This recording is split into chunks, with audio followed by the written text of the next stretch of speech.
voy a detener en la primera parte del texto que acabamos de escuchar, la pregunta que hacen fariseos a Jesús para tentarlo, ¿no? El texto dice que se acercaron los fariseos y le preguntaron para tentarlo si era lícito a un marido repudiar a su mujer. Lo primero que quiero decir es que la situación de la mujer que era repudiada, porque la palabra que se utiliza es ser repudiada y el documento es la carta de divorcio, pero la acción es el repudio a la mujer, ¿no? Exponer a la mujer ante una determinada situación y suspender el vínculo que ha unido a estas dos personas. Y la mujer queda en una situación de exposición ante toda la sociedad, y lo único que la habilita a poder reconstruir su vida es esa carta de divorcio, donde la mujer pasa a ser, en ese tiempo, no es que yo lo diga, pero en ese tiempo, de segunda categoría, porque no es una mujer joven que está en condiciones de ser desposada por primera vez, sino es una mujer que ha sido despreciada por otro. ¿Sí? ¿Me explico? Está en una situación sumamente desfavorable. El único que podía dar carta de divorcio era el varón. En el texto bíblico aparece que Jesús dice, si la mujer, dice después, ¿sí? ¿Vieron? En el 12, que la mujer tampoco va a dar carta de divorcio a su marido. En la ley judía esto era imposible, no existía esa posibilidad. Sí existía en la ley romana.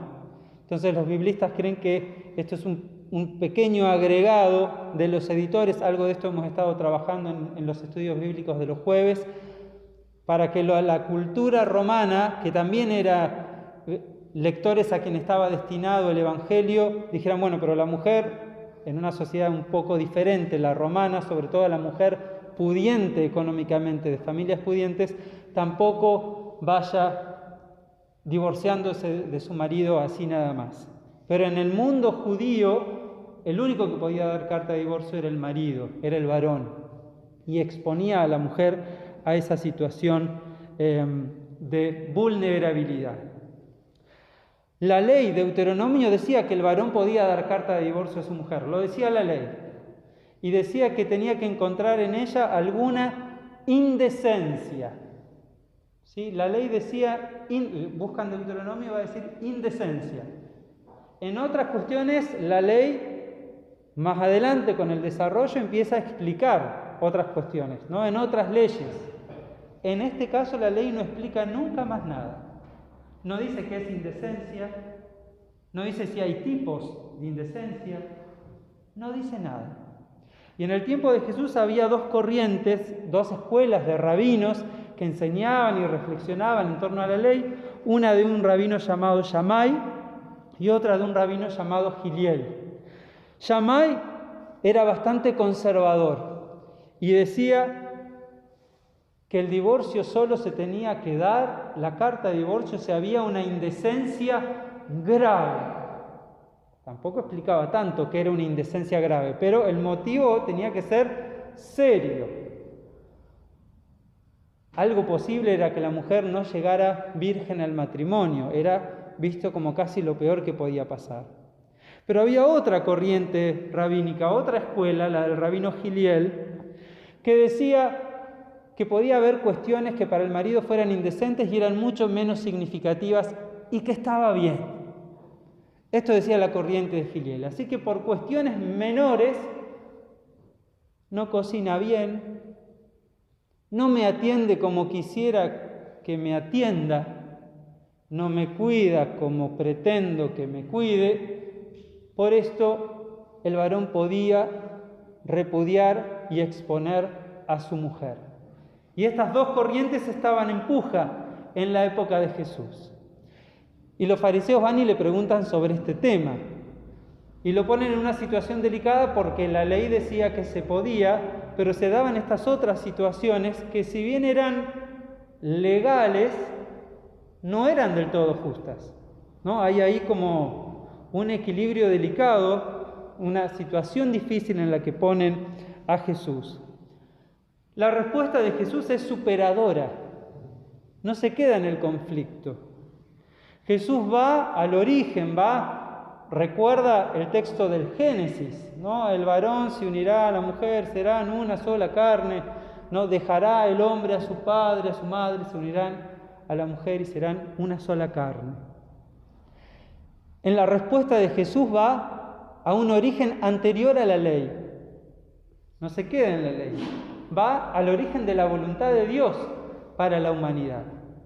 Y la voluntad de Dios que recuerda Jesús es que la pareja son dos personas distintas que se unen, que se encuentran y que se transforman en una nueva cosa, diferente de lo anterior, superadora de lo anterior, porque no son más dos solos, sino que son una nueva cosa, una nueva carne, una nueva unión. Y en el fondo lo que plantea Jesús es que con esta mirada sobre el divorcio, lo que sucede es que no se da esa unión. Cuando yo me quiero divorciar de mi mujer porque no me cuida como pretendo que me cuide, no soy una sola cosa.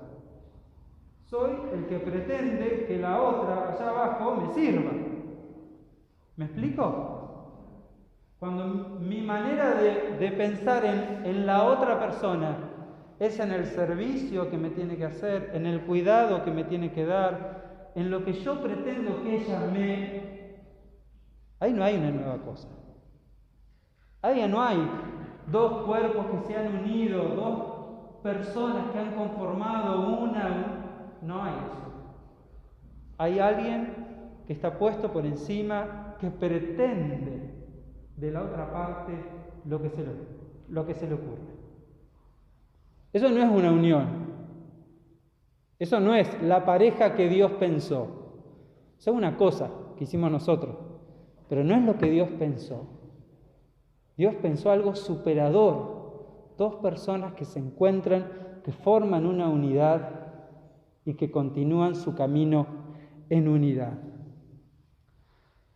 La invitación que hace Jesús, superadora, que habla de la plenitud de vida de las personas, de las dos personas, del varón y la mujer, de la pareja, es a poder construir con otro, con otra, a abandonar esta idea tan mezquina y tan limitada de usar a quienes me rodean en mi propio beneficio. Porque en el fondo está esto, usar a la otra parte de la pareja solo en mi propio beneficio, usar al otro. Y Jesús lo que propone es una lógica distinta y superadora, construir con el otro, construir con la otra, algo nuevo, algo distinto, algo mejor, algo que haga bien, algo que nos dé plenitud de vida. En esta vida abundante que Jesús predica. ¿Qué vida abundante iba a tener una mujer sometida a un varón déspota? ¿Qué vida abundante? Era una vida limitada. Vidas abundantes propone Jesús.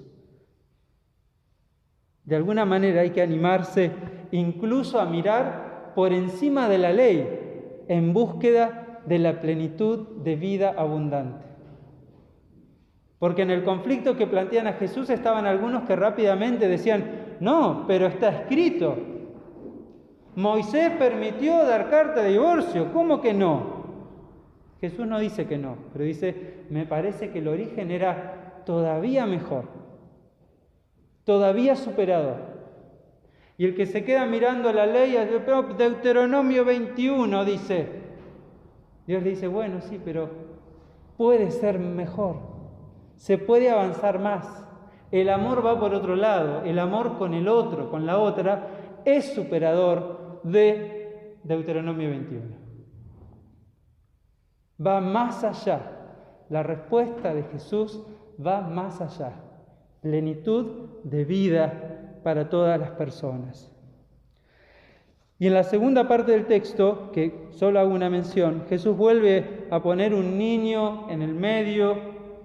Cuando los discípulos no permiten que los chicos se acerquen, ¿no? Los discípulos como que nunca entienden lo que hay que entender, ¿no? Hay chicos que se acercan a Jesús y los discípulos, no, fuera, rajen de acá, yu, ¿no? Como si fueran palomas en la plaza que molestan. Yu, fuera, con sus padres, fuera. Y Jesús haciendo todo lo contrario, no, déjenlos venir. No, pero los chicos no existen. ¿Recuerdan que trabajamos sobre esta idea domingos atrás? No, pero los chicos no existen, no importan, todavía no trabajan, no se pueden casar, no existen. Y Jesús, sí existen, sí me importan, de ellos es el reino de los cielos, tráiganmelos, y los bendice. ¿No?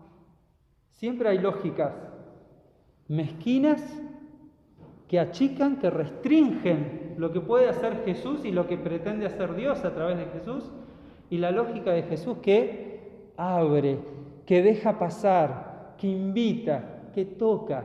¿No? El pastor Carlos Amarillo nos decía el otro día, trazamos un círculo en la arena, si recuerdan la predicación, y ponemos un límite, y Jesús pareciera que va con el piecito, borrando los límites que nosotros ponemos. Esto está allí también. Una lógica del Dios que sale al encuentro de lo que parece no importar, lo toca, lo mira, lo contempla, lo trae al centro y lo bendice.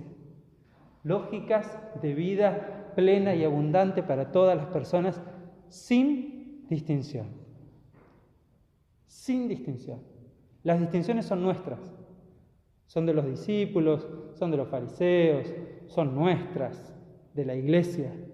Pero la lógica de Jesús, la lógica de Dios, sale, avanza, supera. No, pero podríamos hacer así y ¡pum!, pasa por arriba. La lógica de Dios desborda de amor por lo que ha creado. ¿Sí? La invitación es a dejarnos influir por este amor de Dios, para no solo, como decía en la oración al comienzo, no solo nosotros ser receptoras de ese amor de Dios, sino por poder darlo, compartirlo, derramarlo, para ser de bendición. Amén.